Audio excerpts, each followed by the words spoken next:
Good afternoon. I'm Dr. Bill White, and I'm a general dentist who's done nothing but orthodontics for the last 41 years or 42 years, and I am working with the American Orthodontic Society now. This is a society of pediatric and general dentists who are interested in studying and learning orthodontics, and I want to promote that society. Uh, this afternoon, I want to talk to you a little bit about early cases and things that you're starting off that definitely do not need extractions, but yet they have a crowded anterior teeth. And in the particular case that I'm going to show you, the cuspids try to jump over, the upper cuspids try to jump over the upper laterals and really mess up the situation. And I wanted to show you a method that we use to cope with this and deal with it in a good way, where we can bring these cuspids in the position distal to the laterals like they really should be. Now the young lady that we're doing this on, I don't show her profile till the end of this, and we're just going to show a whole bunch of Panorex x-rays that we took during this case. And it takes some time, and it takes some wire bending and learning how to put tip in teeth here. So you'll see that as we go along through this little short video. It won't take us too long. We definitely don't want to take any teeth out on this case right here. So as you look at it, you'll see the laterals are large, and they look almost like cuspids in here, but they're laterals. And these are centrals, of course, that are separated, and that's taken up some of the room here now, and the cuspids are going to be crowded out, and they're going to try to crawl over these laterals up at the tip, which we're going to show all this in x-rays, and then we'll show you what to do to avoid this. If you can learn how to bend some of this wire, that'll be the thing that'll really help you. Alright, here's just a smiling view again, and looking at the teeth. This is 1999, 10 of 99. This is the left side of the mouth, and this is a lateral, and I'm pretty sure that's the 6-year molar back here, and these are the two deciduous teeth. And there's no room. The deciduous cuspid is completely gone in that area, so we're going to have a problem there. You can see this much better from the x-ray. So I took 14 different Panorex x-rays over a period of a few years there while we were watching this and seeing what to do with it. Part of the time we had her in some braces or partial braces to do this. Looking at it again, there's no question these are the two upper deciduous molars, and there is no space for this cuspid to come in. If you gathered all this together, you'd have about something like that, but still would not be adequate. So we wanted to make room for these cuspids to come in and line these teeth up without taking anything out. We didn't want to reduce the profile, and we didn't want to make her protrusive out here. So we'll have to watch what we do here, and you can see what I'm talking about. Okay, on the bottom, the left cuspid is making it in, or just about, and the right one is much more crowded, and it's pushed the midline over this direction. You can see it pushed the midline to the right. Now on the bottom part down here is pretty good. You could go in and eventually you could take these teeth out and trim the mesial of this and just leave part for the bicuspid over here. That's one out down on the bottom, but you couldn't do that on the top. So anyway, let me get, okay, here we're starting on the first Panorex, number 1, done in 1992, in April of 92 here. We're starting this out. Now you can't see too much here, but you can see that if you add these teeth up, you've got to put them in between the 6-year molar and this lateral, which is a big lateral coming up in here, and so you're going to have a little strain getting that in there. Now up here we have a large lateral, a real large lateral. If it comes down in here, you see, then you've got only this much space in here to accommodate this tooth, this one, and this one. So we've got more crowding up above and down below. We got some space we could close in here, but there's a way to do this, and so let me go through this and show it to you. Now here's the number 2 Panorex, and at this point it's 1993, and she's age 8 and 7 months, I believe, right there, age 8 and 7 months. And you see these cuspids are kind of headed in this angle, right down here, and they're right on the tips of the laterals, and the laterals got a little space that's drifted over here because the deciduous cuspid is gone, and this cuspid is not anywhere close to coming down in that space. Down below, we went in and trimmed the deciduous cuspids and made room for the laterals to come in, and did that pulpotomy like we do on this slicing technique that we came up with several years before this, and it works good, but it doesn't make space. It just lots space, 2 teeth as they have to have it, and gives them that. Now you can gain some space over here, you see, by taking this down, but keep a room enough to put that bicuspid in. You can take that off and do a pulpotomy on this part of the tooth like that, and extract this and get this in on this side easier than you can deal with this cuspid coming across like this. Now that gets to be a real problem, and let me give you some idea. Now let's go to number 3 Panorex, and things aren't getting any better up above. The laterals are kind of tilted a little bit, but this cuspid is running into this lateral root right here, and it looks like it's just going to try to keep on coming across here, and it actually does. Now down on the bottom it's not all that bad. We've got a very small space over here and more over on this side, so the midline is drifted to the right on this person, and this one we're looking at it like we're inside and out. This will be the right and this will be the left as we look at these Panorexes. Okay, at this point, let's see, we're going to go to the 4th Panorex. Let me get back over here.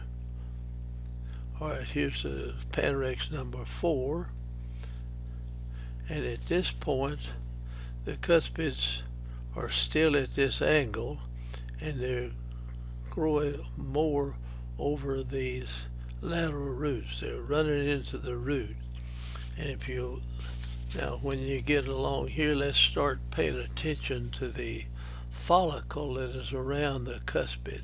It's something like that, you see. See it over here too. Let me erase it so you can actually see the follicle. Now this cuspid is running into the follicle of the cuspid, is bumping this tooth for sure, making an indentation in the follicle. The tooth itself seems to be running into the tip of the developing lateral up there. That's not what we would like to do or to see. Now this cuspid is making it in, but this one over here is caught in between. It's kind of squeezed in between the roots of the first deciduous molar right here and the side of the lower lateral tooth, kind of forcing it over to the side here as it comes up. Now let's go on to the fifth panorex and see what's happening here. Oh, wait a minute, I keep going backwards the other direction. Alright, here's panorex number 5, and this is 5 of 95. This time is flying by, and I realized I needed some real space up above. So we came in and put a palatal separator on the case. We band these teeth, these are deciduous teeth of course, and 6-year molars, and spread this out. And they had roots enough to kind of bring the crown and the whole space out a good bit, and we opened this up some to get this over, and that's about all the room we get out of that. So now if you can't see in this x-ray how the tip of that cuspid is doing, but it's coming up to that lateral and it's already over the top of this one. Looks like this one's running into it but not over it completely. So we want to we took some x-rays I think of that, but anyway I'll not be able to show you that till the next view here. Now we'll look at number, so by the way, down on the bottom this is crowding in, and finally she's going to lose this deciduous molar and get this cuspid in here, and this cuspid is already getting in, but the deciduous molar may stay, so that's going to throw us stuff further to the right down. It's going to throw our midline further to the right down there. So let's see what happens now. This is number 5 and this is number 6. Alright, we've still got this palatal separator in, but we decide to go ahead and put some tip in these 4 teeth up here. Try to bunch these roots together like that if you can, and then bring this off and start these cuspids going down in this space. And that's a pretty difficult thing to do for somebody that's just starting into orthodontics, or there's probably very few students in orthodontic school get an opportunity to work on a case like this, because it takes longer than they're going to be in school to do the blooming thing. It's a long drawn out process, and we were very unsure about even having wisdom teeth when we started. If you knew you were going to have the wisdom teeth, you could take out the second bicuspids and create some room in there to get the cuspids back off. But if you don't know it, you got to kind of hold off until you do know more about it. Okay, that's number 6, and here is number 7, where we have removed the palatal separator. It's gone now, and you can see this cuspid is already over the lateral, headed towards the central. This one is doing the same thing, it's either behind it or in front of it, because I can see the cusp of the tip of the root of the lateral superimposed over that, or erase it so you can see it. So we know that the cuspid is either labial or lingual to the tooth here. From where we see that, it's either labial or lingual. These are things we know about it. Now, down below, we've got this cuspid in and the molar is still there. Here, this one is just very loose and just about to come out. So the cuspid is rooting its way through, and it's kind of centering this up. Here's the center of the teeth right here, and there's the center up there. This is an old type Panorex. I cut and put it together right there. So if the teeth are lingual to this, they will appear to be more than the 4 teeth. There'll be 4.5 or 5 teeth in there, see, in that area. So that's why you see larger. So you pay attention to these. That's a lateral. That's a central lateral cuspid right there. See, and over here is this central, lateral, and cuspid right there. Now this extra one in here, you just have to discount it. It's 2 pictures you're looking at coming from over here and come down this side. Now let's see what happens here in number 7.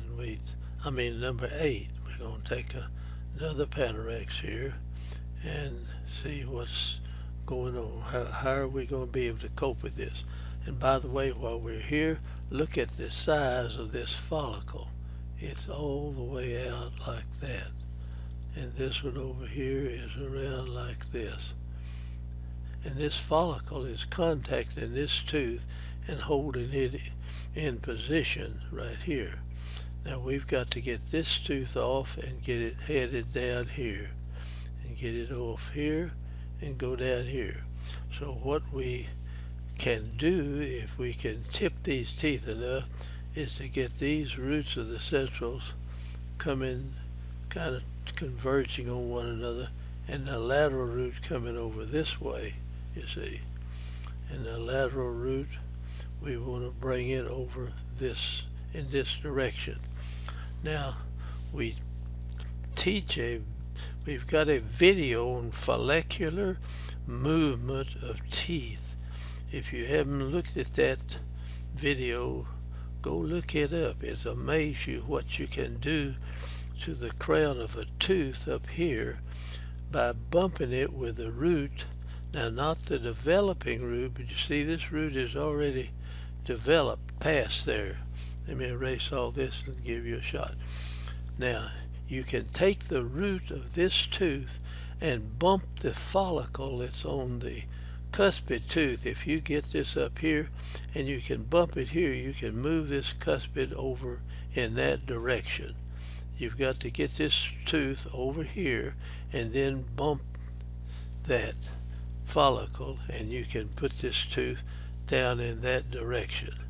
Now that's not, to my knowledge, I've never seen anything written on follicular movement of the teeth without even seeing the tooth. You see the x-ray, but you can move crowns of teeth, this whole blooming tooth over, and that's what we do in this little video here. There's a lot in here.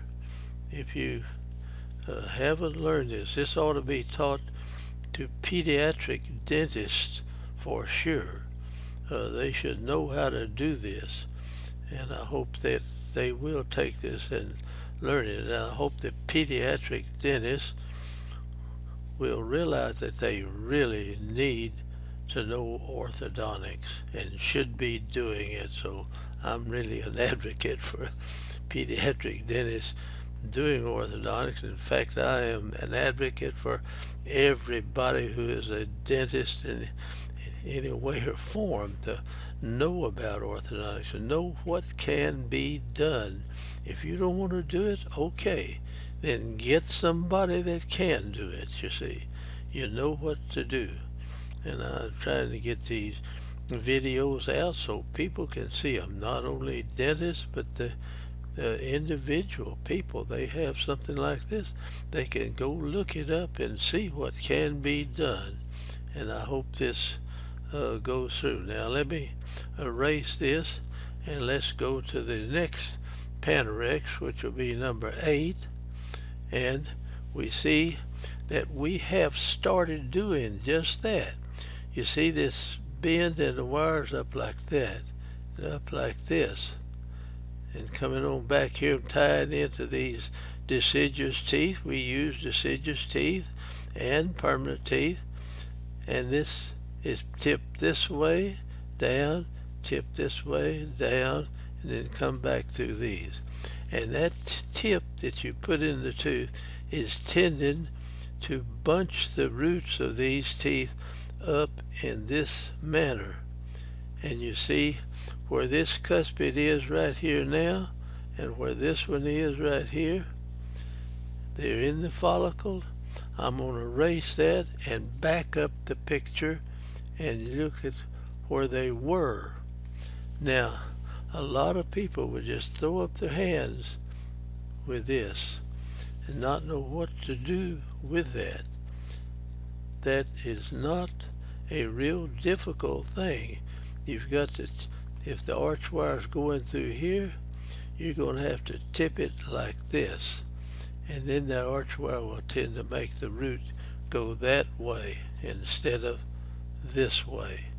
And that's exactly what happened there. We put brackets on these teeth, put this little tipped wire in here.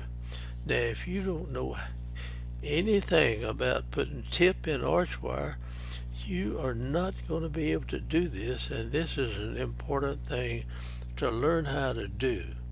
And try to twist your legs to learn how to bend the arch wire. Now watch those teeth will move over, and you see that moved over and got over. Now if I get this tooth a little further over here, now I can go back and put a little tip back in the other direction and bump the follicle out here, and it'll push this root, this crown, back in this direction. Now watch it do that. This looks like a simple thing to do, and this is not a difficult thing to learn how to put into the arch wire. And you go in there with a little flexible wire. I got that one curled up there. That's not in there, but you see where that wire is doing. You can see it on the x-ray. All right, now let's go to, that's number 8. Let's go to number 9, and this is number 9 x-ray. Now this root is completely behind this crown over here, and it went from over something like this to over on this side. Now if you're careful with it, you can bump this follicle. You just have to push the follicle back, and that follicle, this doesn't even have to touch this, it just pushes this follicle. Let's think of this follicle that's around the head of this tooth.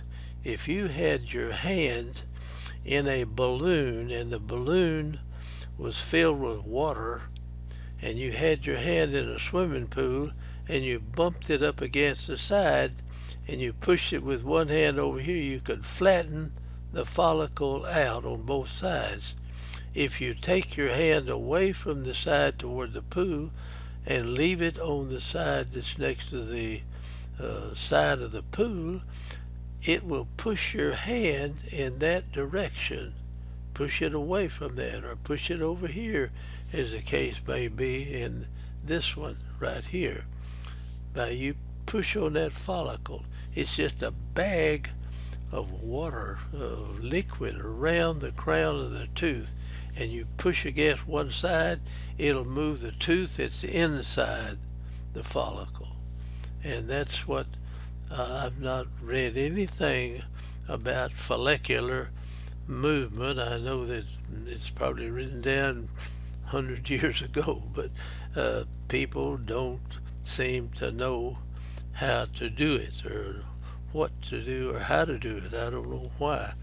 It's a very important thing to learn, and I've had very few people look at this follicular movement. They just don't pay any attention to it, but it's something that you really need in many cases to be able to use. So let's go now and look at number 10 x-ray, and there it is, number 10. Now this one, we've got it made. All we have to do is just push here with a little tip, or take some of this tip out, you see, and make this root going to go up here, and it'll shove this crown over there, and we'll bring that tooth right down through that opening. And now we can move this tooth back in here and expand this a little and bring that tooth down in there. Then we've got to get this one a little further up here, and we'll push it over and bring it down. Alright, that's number 10, and here is number 11. Alright, both of them. Now we've lost a little tip of the root here, some but hardly any of this one. This one's made now, see. We've gone in, we put some spring in here, see, and kind of open this up, and we've pushing here with this, and this tooth now is straightening back up again, and that's pushing this over, and the tooth will come on down, and now this follicle will open when the tooth gets in space here, and that follicular tissue, which is epithelium, will become tissue around the neck of that cuspid when it comes in right there. And that's why you don't want to take the this epithelial tissue off of the cuspid. It's going to be the lining around the edge of that cuspid tooth as it comes in. The follicle, when it opens out here, it will shrink up. See, this one I think is open, and that follicle has shrunk up. It was quite large, and this one's still pretty large here. Now this is coming on down. That's number 11, and we pretty well got it made now. See, there won't be any difficulty. And now we're finding out we've got wisdom teeth, but they're really buried up in here, and they're going to have to be extracted. In this case, the jaw length is not sufficient here to bring this in, and you can tell that. Alright, now this is number 11, and these teeth are coming right on down the line. This will hit and glide off. It looks like that tooth's got a big old cavity in it, and this one too, but I don't think this Panorex is showing that. Anyway, this will hit and come on down, and I'm going to watch it until it does, and then we'll come in and finish the case after. But I don't show that. That's just regular orthodontics and no big deal. But this is stuff you had to do early, and this is why interseptive and preventive orthodontics is so very important.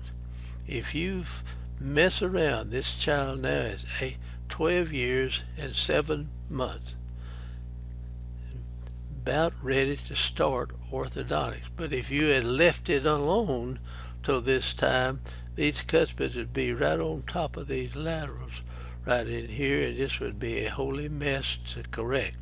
So you got to do interseptive preventive orthodontics, and we started this years and years ago, and to my knowledge there was very little. I didn't know any orthodontist that was doing any of this preventive stuff. This was in the back in 1950s, and then later on in the early 60s that we really got into this, and that's when I published that paper in 1970 or 69, 70, and I went into nothing but orthodontics in 1970.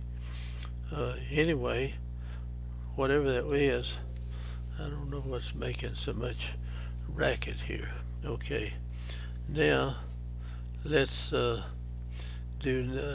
Panorex number 12, and we see that the teeth are lining up just beautifully well, and they're headed right down into that hole. Now, who would have thought that, you see? Now, the tip of that tooth is still good, and if you wanted to, you could bump it a little bit more and let it come down, but it'll come on in this opening right there without any problem. And in fact, the young lady that we're looking on right here happens to be my granddaughter, and she's about 30 years old now, I guess, something close to that. And she has a beautiful set of teeth, and these teeth are all still there. But I'm not going to get into all the rest of this. We'll just leave it at this. Now that's number 12. Here's number 13. And the teeth are headed right on down in. They're going to squeeze right in that area. We got all these in. The whole thing is in. And we're going to have to, of course, take the wisdom teeth out. Or I didn't do it. Somebody,